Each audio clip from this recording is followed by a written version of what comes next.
ginagawa mo?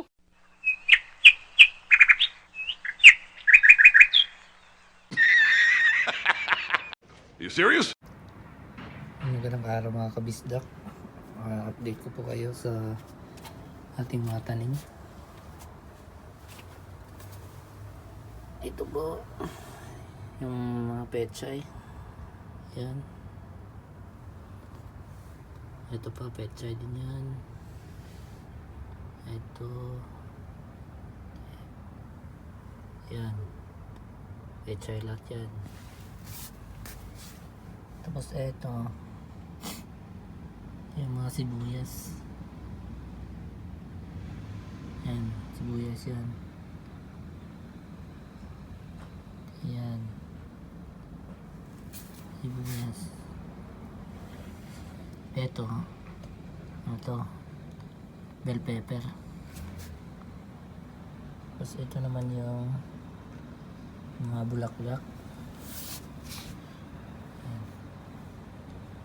Yan, bulaklak yan. Yung mga bulaklak. Yan. Tapos ito yung mga gawing.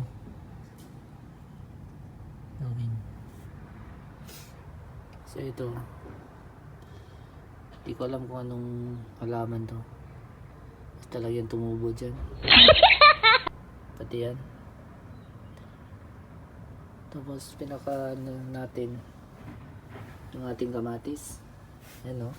Oh my God! Wow! Nakakatuwa po. Tingnan. Yan.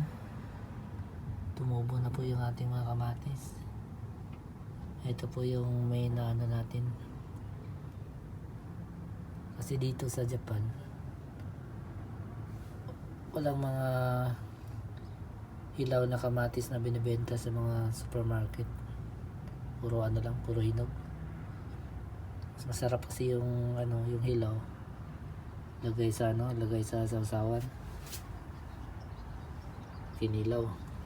Masarap yun.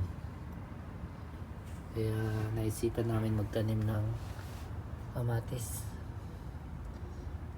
Na po 2 weeks mahigit na po mula nang tinanim natin sila. Ganyan pa po sila maliit pa. Yan.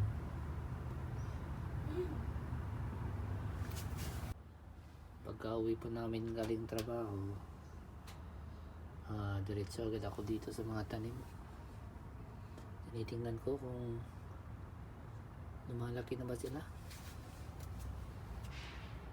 At the same time, pampaano na rin, pampawala ng pagod, papatanggal ng pagod.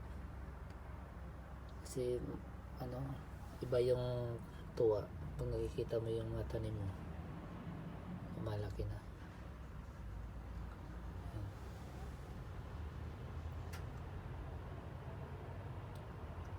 So salamat po guys, update ko po kayo ulit pag medyo malaki na sila.